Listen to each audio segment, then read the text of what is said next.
Welcome back to a new episode of Global Tales of Carbon Transition. Great to be back with you. I'm Joachim von Scheele. I'm here together with my co-hosts Eric Racco and Jacqueline Pinto.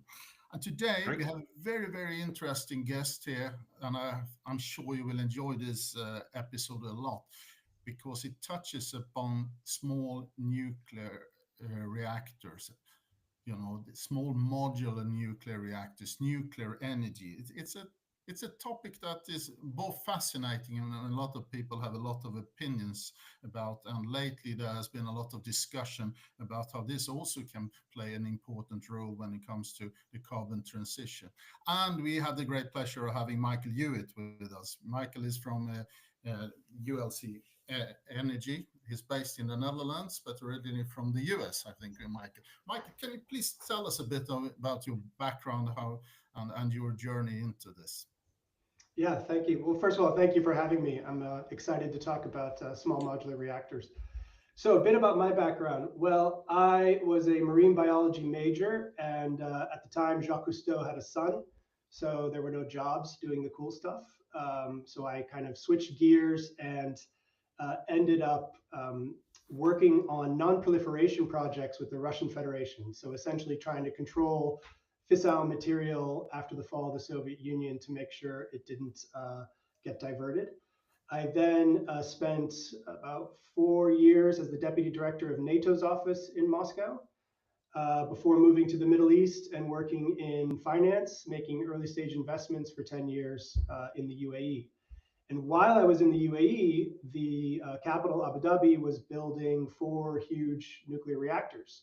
And this sort of rekindled my interest in nuclear from my time working on nonproliferation. I'd always sort of been a fan of nuclear. I grew up outside of Boston, and they were building a reactor in the state just north, New Hampshire, in the 80s. So I've always thought nuclear was fascinating. And as the climate crisis became more acute, I became very convinced that nuclear had to be part of the solution. About 8 years ago, I moved to the Netherlands, where I spent most of my time consulting to companies in the nuclear space, mainly on the fuel side. And then I joined ULC Energy a little over a year ago. And our mission at ULC is to deploy new SMRs in the Netherlands. Okay, great. So it's a very, very interesting journey. So SMRs, what is that? I mean, when I look this up and I think about what I know from the past, this is something that started back in the 1950s or something like that, and it was employed on, yeah, you talk about nuclear submarines and stuff like Right. that, and you hear a lot of words there. Somebody told me there are 100 different designs, so it's a jungle there, right? Can you help us to understand the history and what it is today? Sure. So SMR is small modular reactor, and the small basically refers to anything that's from generally up to 300. But for example, the reactor we want to build is You mean 470 megawatts. megawatts you talk about Yeah, here? Yeah. megawatts. That's Mm, correct. mm, And it can go all the way down to about 10 megawatts. And anything below 10 is considered what's called a micro reactor. So the modular then part of SMR refers to how this thing is built. So the idea is that you build it in a factory in modules and you then convey them to a site where they're assembled. And the reason why this is important is because our existing reactor fleet and the way that we build them, as evidenced primarily by, for example, a Hinkley Point C project right now, these are massive projects with, I think Hinkley Point has 15,000 workers on site. And so you can imagine if you have any sort of delay or problem, it flows through the entire project, leading to cost overruns, delays, what have you. So the idea behind the modular part of SMR is to move the workforce to a factory where you can set up an assembly line to build modules, which are then transported to site. And on site, you're merely assembling these modules like Legos. And so you have workers in the hundreds as opposed to workers in 10,000 plus. And so this should lead to lower costs and higher certainty around budgeting and timeline. That's the idea. great. And there are many different types. Some people talk about generation 4 or whatever. Yeah, water, etc., and so on. Just a few words there, Michael, to help sure. us to So you understand. can basically divide them into two broad categories. So one would be SMRs that use light water reactor technology. And light water reactor technology is essentially what we use in every single reactor in operation today, save for just a couple. In the Mm. UK, they have some gas reactors and there are a couple of different other types. So light water reactors use low enriched uranium fuel. Water is the coolant and water is the moderator, meaning it slows down neutrons. Then you have a different category of reactors called advanced modular reactors or generation 4. And these use different materials for the coolant and moderators. So they might use, for example, liquid metal, sodium, or they might use molten salts, Mm. or they might use helium gas. And then they also use different types of fuels. And the idea behind those designs is that they may be cheaper to build, they may offer certain safety benefits, but the reality is that the light water reactors represent nearly every sort of reactor in operation today, and that's where I think when I looked on the IAEA database recently, light water reactors have 18,000 years of commercial operation. So there's immense experience with those reactors. Oh, great. But both those types, light water reactors, which are generally called generation 3, and advanced reactors or generation 4, there are small modular reactors, SMRs, of both those categories. So it can get very confusing very fast, but that's the short version. And, great. And how could this fit into the carbon transition? I mean, at least I heard it in the context of data centers, for example, but of course a lot of it is about decarbonization of industrial production and talk about the overall energy efficiency of various systems as Right. well. And we have problems many places with the grid, and so I guess there are. Could you give us some examples where it could fit, and both today and going forward, maybe also? Sure. Mm. So, I mean, small modular reactors produce clean, carbon-free power 24/7, 365. That's the really important thing to understand right away, is that you have a power plant that can produce hundreds of megawatts or even gigawatts if you deploy multiple of them, and that can provide enormous amounts of clean power. So if you're a data center obviously can't run only when the wind's blowing or the sun's shining. It needs 24/7 power. And the companies that tend to be the clients of data centers are very, uh, I would say, climate focused. So if you're a Google or Microsoft, you've made very public commitments around being clean. And with the advent of AI and energy consumption, they really need a source of 24/7 baseload clean power. And nuclear is the obvious answer to that. But beyond that sort of one application, if we look at grid reliability issues, so the network and uncertainty with the network, the need to expand the networks is a problem in the Netherlands, it's a problem in Germany, it's a problem in Australia and Texas. It's a problem that's being exacerbated by the fact that we're building out so many renewables, because obviously on days like today in the Netherlands, it's sunny, there's an enormous amount of power being generated right now, but the network isn't able to handle it. So what a small modular reactor can do is, if you deploy that reactor at places in the country where the network is fragile and needs support, you can potentially defer an enormous investment in upgrading your grid. The other important role they can play is they can help decarbonize these hard to abate sectors of our economic activities. So it's one thing to decarbonize electricity production, and that gets quite a bit of attention, I think, where people talk about how much renewables are producing. But the reality is most of our energy consumption and carbon emissions still come from all these other things, transport, industry, what have you. So if you could deploy a small modular reactor near an industrial cluster, and provide heat and power to that industrial cluster, you can help really achieve decarbonization of the most difficult parts of our economies. So, Michael, of course, when it comes to decarbonization, if you have a clean source of electricity, that's absolutely great, and you should always apply that whenever possible. But sometimes it could be great to use hydrogen, for example. is this a competitor of hydrogen, or is it something that can facilitate also use of hydrogen going forward? So you can absolutely use nuclear to make clean hydrogen. We, in fact, we have a consulting business as well, and we did a pretty detailed analysis of using steam and electricity from our reactor to power a solid oxide electrolysis cell facility to make baseload hydrogen. So imagine that you have your nuclear power plant, your SMR, and it's producing hydrogen 24/7, which it's then shipping to a neighbor, that's an industrial facility that needs that hydrogen. Then at times when, for example, renewables aren't producing, you could curtail your hydrogen production and instead produce electricity and put that onto the grid when the grid is in need of that power. So we don't view it as something that necessarily competes with renewables. We view it as something that is complementary, because when the renewables are producing, the grid needs support, the public needs power, and we can then toggle our production.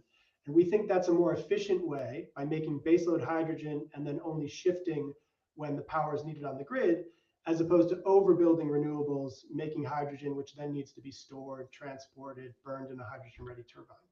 We think that's a more Right. efficient approach. Eric, you had a Yeah, question on mind, please. I, I'm super excited about nuclear energy, also in countries where there is already experience. I think in countries we were, in preparation for this episode, we were discussing, Michael, in some countries, for example, in Middle East, maybe it took 5 years to build up, let's say, the expertise before one can start building nuclear. So, in that regard, maybe some countries, just because they don't have the time to wait, they may try to move to renewables and batteries.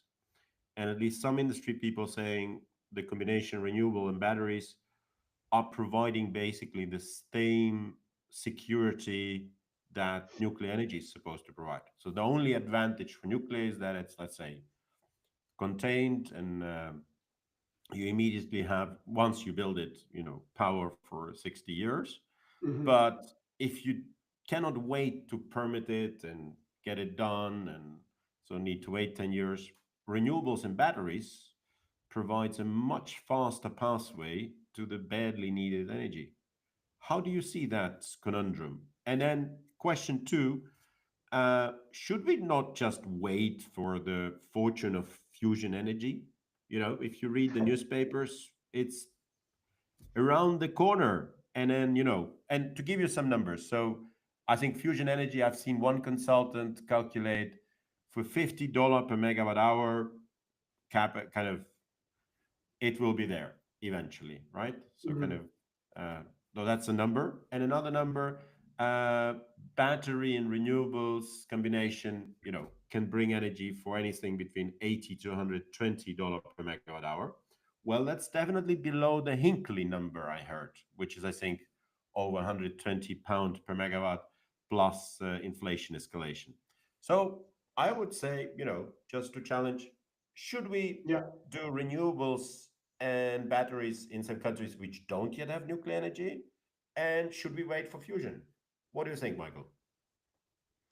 Well, so I don't think we should wait for fusion. I'll get to that a second. But on the battery question, I mean, honestly, I always look at the case study of Germany, and I love going on the website Electricity Maps and seeing what the carbon output is of every country at a given time. And Germany always looks very high, no matter how sunny it is, how windy it is. I know Germany's invested an enormous amount in batteries, but I'm not seeing the result in terms of low carbon. To power industrial countries, you need a lot of power all the time, not for 4 hours, not for 8 hours. You need it for weeks and months at a time that industry can rely on, both heat and power, and nuclear can provide that. If a country wants to try and bridge the gap to nuclear with batteries and renewables, I have no problem with that. And if they only want to pursue that pathway, that's their choice. I think they're going to find that they might not have an economy that's highly industrialized at the end of that process, but we'll leave that open to debate. When it comes to fusion, fusion it's one of the greatest elevator pitches of all time, right? If you're a VC guy and you're in the elevator and somebody comes up and says, I'm going to harness the power of the sun and my fuel comes from seawater and there's no waste, who's not going to pour that money into that? And that's what's happened. Hundreds of millions has gone into fusion. But the reality when you just kind of dig a few layers is quite different. So yes, the fuel deuterium can come from seawater, but you also need either tritium or helium-3, which is extremely rare materials that have to be made in a reactor. So it's not quite as this abundant fuel as people think. Um, the second thing is, the fusion reactions happen at massive temperatures, 100 million degrees. So the materials engineering you have to deal with to make this happen on a commercial scale are pretty extraordinary. I'm all for fusion work, but I do think that it has diverted a lot of money away from fission work. And I think, frankly, that fission delivers the same thing fusion does insofar as you have clean baseload electricity.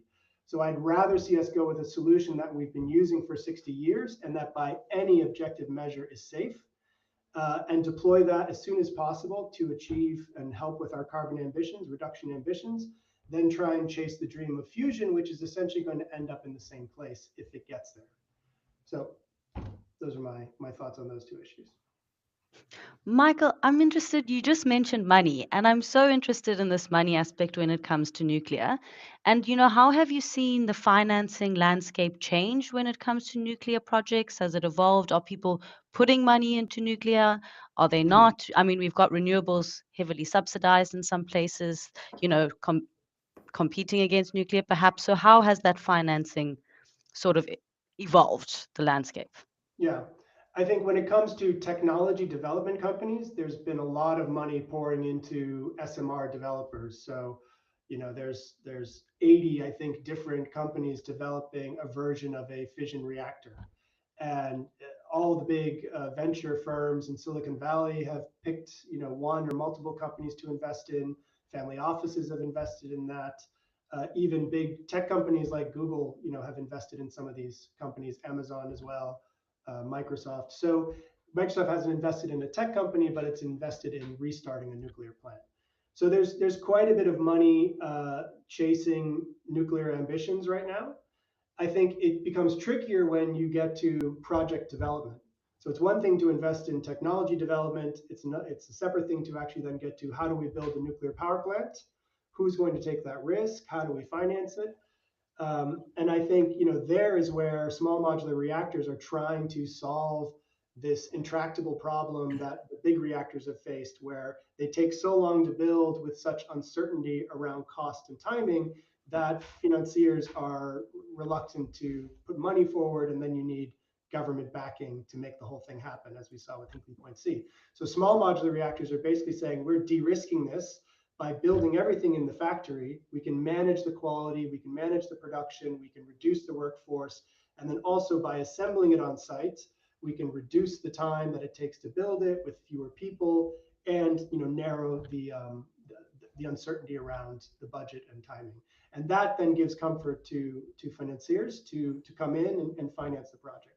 Not to mention, of course, that just the overall quantum of an SMR project is going to be less than a large reactor, simply because it's smaller, right? So a 470 megawatt Rolls Royce is smaller than a 1.4 gigawatt EPR. But so it looks rather bright when it comes to private funding, but what about public funding and government funding? And so there is a historical views on nuclear that is probably having an impact on taxonomy and the regulatory things and the political will to some extent, isn't there? Or has it changed? Or what It's definitely changed. I mean, I think that in Europe in particular, they've run into the problem of math, where basically if they look at their carbon ambitions, it's very difficult to hit them if you, for example, shut down your existing nuclear and don't extend its life and don't build new nuclear. It's extremely difficult to hit those ambitions. And so that's the reality that's sort of facing policymakers over the last 10 years, as well as this slow creep of deindustrialization. So countries like the Netherlands have an official government policy to build new nuclear reactors. So it's part of the government initiative to build 4 large reactors in the Netherlands, as well as SMRs. You've seen countries like Poland also pursue nuclear projects, Romania, in many countries of the world. And those countries that have nuclear are working to retain the assets they have. So Belgium reversed a decision on closing its nuclear plants. Spain. So there's a lot of work to maintain what we have, which is still, I think, more significant than people appreciate. So Europe still has about 20% of its power from nuclear. And then there is a recognition that we need, in fact, additional clean baseload power to keep our industry. Do you see a difference, Michael, between countries that already have nuclear power in operation and their willingness to come back to expanding it compared to countries that have no experience? And I can guess there are regulatory issues around it as well. But are they saying, all right, we never tried this before and let's jump into it, it will fix our problems? Or other countries says, yeah, well, let's dedust it, so to speak, and get back to that pace again? Which one is moving faster there? Or are there obstacles in one or the other?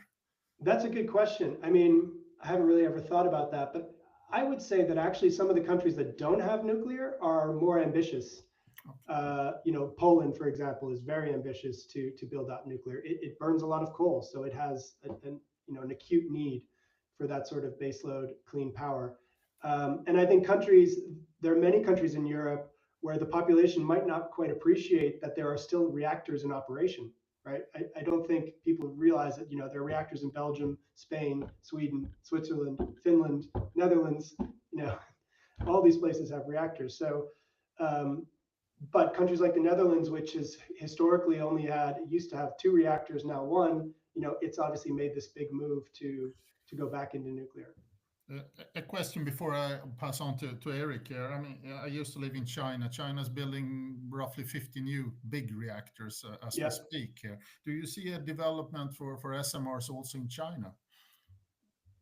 Yeah, I mean, I think the Chinese are pursuing SMRs as well. I know they are, but they've had great success building large reactors. And, if you need a lot of power, why not do it a gigawatt at a time if you're able to do it? And if you're able to manage those site complexity and project risks that I described earlier. And the Chinese, by all indications, are able to manage that. And they've been building so many reactors over the past 15 years that they've gotten quite good at doing it. So I think the latest cost estimates out of China are they're building reactors now in 5 years at around $4,000 per kilowatt. So, they have a workforce where the welder has just come from another project, right? And then the project before that. It's a problem that I think plagues the US and Europe, and I don't think it's unique to nuclear. I think we've become pretty bad at building anything that's quite large and complex, airports, roads, bridges, you name it. So that's a civil works and project management issue and skilled labor issue that we need to address. Sure, indeed. Eric? I had just kind of like thinking our listeners are often either energy executives or actually, well, what I call young future leaders or young people. So particularly young people, they just, have no barriers. They like to develop stuff. So imagine somebody is listening today and wants to think, you know what, in my country, I want to do what Michael did in the Netherlands. I want to, call up Rolls-Royce or one of the other SMR technology providers. In UK, I think Rolls-Royce is shortlisted with 3 others. So, and I want to become a SMR developer in my country. What are the first 3 things you think they should do? And, probably start by saying, is it the dream they could go after, or should they immediately stop based on today? It is a long road. I will say that. Nothing in nuclear is a quick road, but I would love it if young people, and many young people are going into nuclear. We can see that across the industry. I had a call recently with a graduate student at Stanford who was looking at different ways of creating new approaches to making fuel. So there's a lot of interest and excitement around it. I think, yeah, sure, they could set up a development company. I think their first step would be to understand what it is their country needs specifically in terms of energy. So, for example, we chose the Rolls-Royce SMR for the Netherlands, but that was because we felt it was the best solution for what the Netherlands needs. It meets given what the regulator requires, given the available sites, all these different things. So probably the first step is to determine what it is your country needs in terms of energy mix. And then second, you need to do a very robust evaluation of the different SMR technologies. And this one's quite important because there is a lot of, I wouldn't say fluff, but there's a lot of sort of um, PowerPoint presentations out there that make all sorts of really big promises about we're going to burn nuclear waste, we're going to have a reactor in 4 years, it's going to be cheap, it's going to be easy, and it's not going to be any of those things. It's not going to be cheap, it's not going to be easy. Burning nuclear waste is not easy. It's all possible, but I think when you're evaluating technologies, you need to really ask commercially driven questions. Is there a supply chain? Is there existing fuel? If not, how long will it take to design it, to construct it, to test it, to qualify it, to license it? Um, these are the sort of really, I think what we at ULC bring to the table is we put on a very commercial hat when we look at nuclear. So while we love nuclear and we love the advanced technologies and think they're exciting, we want solutions that are safe and deployable and commercially viable soon. So that's what I would advise anybody looking to do this, to really ask those hard questions. Super. That's actually, very workable advice. So if any of the listeners lets us know that they are gonna go after an SMR, I think we'll put them in touch with you. So thank you for that. And maybe on my side, and then passing to Joachim and Jackie, uh, I think you know it's always good to have these sentences like "I have a dream." So if we start with I have a dream for Netherlands because that's where you're active. The SMRs will be there, installed by year, and then you fill in the year. What year would that be?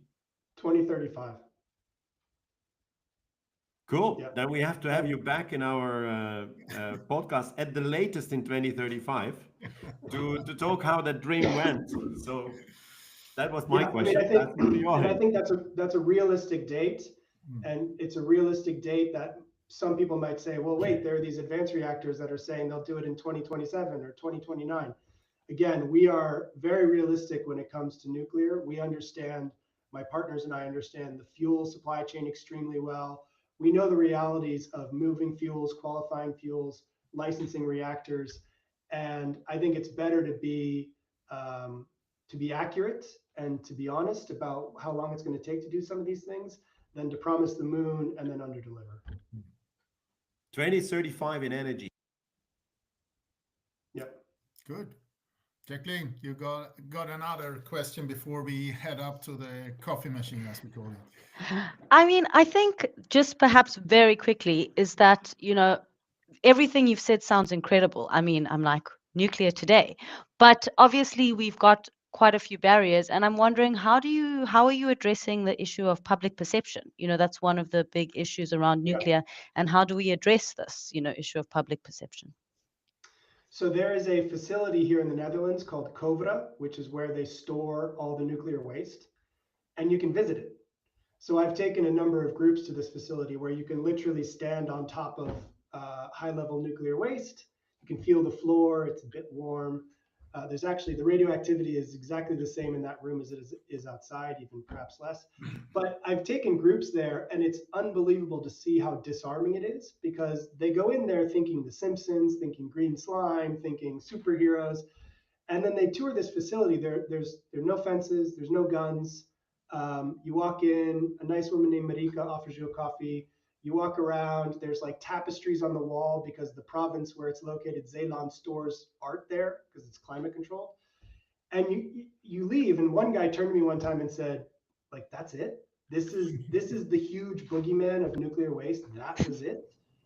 And it really makes a big impression. So unfortunately, I can't bring 7 billion people to Cobra, but I'm bringing a group next week. And those sort of examples I find really powerful so that people can sort of make an assessment for themselves. But we do need to work on public perception. I think it persists, but I think frankly, when we look at the risks we face as humans with climate change, I just don't see how, the risk of nuclear waste, if you really understand it, it doesn't even sit anywhere near in the same universe as the risk of losing our planet. So, we need to embrace the solutions we have, the solutions that have been running for 18,000 operational years, and not just always kind of default to the fears that we've been embedded with over decades. Thank Okay. you. I like that. Embracing solutions. Thank you. Thank you very much, Michael. We will give you the last words in a minute or so, but before that, if Eric, Jacqueline, if when we meet at the coffee machine in an hour, what would you tell us about this episode then? What are your main takeaways? Eric, you start then. I will advertise that 2035 is a pretty cool year for Netherlands because a lot of things come together, and one of them that there will be an SMR, and perhaps not an SMR, but several. So looking forward to hearing people's reaction at Coffee Machine to that. I think my takeaway is that we should see nuclear as complementary and also that we should be embracing solutions and not giving in to our fear. I can only agree. And also, I think to me is that I will tell you that I learned a lot, right? I learned a lot from these discussions, and honestly, we spoke a bit before we went live here as well, and it has increased my knowledge, which has also increased my interest in these solutions. So I think there is a really that we need to not shy away from this, as some people maybe are doing, but discuss it and see where it could fit in. Okay, great. Michael, again, thank you so much. And I have a feeling that this is just the starting of a conversation with you here. And maybe we should make not the episodes, we should make seasons about this as a complementary. Again, all we do, I would say, in when it comes to decarbonization, carbon transition, is that there is a toolbox of things. There are no silver bullets. There are things that can fit in various ways together, and so on, and complementary to each other. So in many places. So why not look at that? But Michael, your last message here to our great audience. What would you suggest as a takeaway and the main things and things to think of, please? Yeah, so I guess I would say to the audience, energy drives everything in our worlds. And nuclear is a clean energy source that we've been using for decades safely. And it can do a lot more than just produce electricity. It can decarbonize industry. It can save money on network investments. It can make life-saving medical isotopes. Nuclear can do all these phenomenal things for our society. So I would just urge people to keep an open mind about it and not default to their knee-jerk reaction of a Simpson stroke when they hear the word nuclear. Okay, great. Thank you so very, very much indeed. Much appreciated. Fantastic to talk to you, Michael. Thank you. Thanks for having me. Appreciate it. Thank you.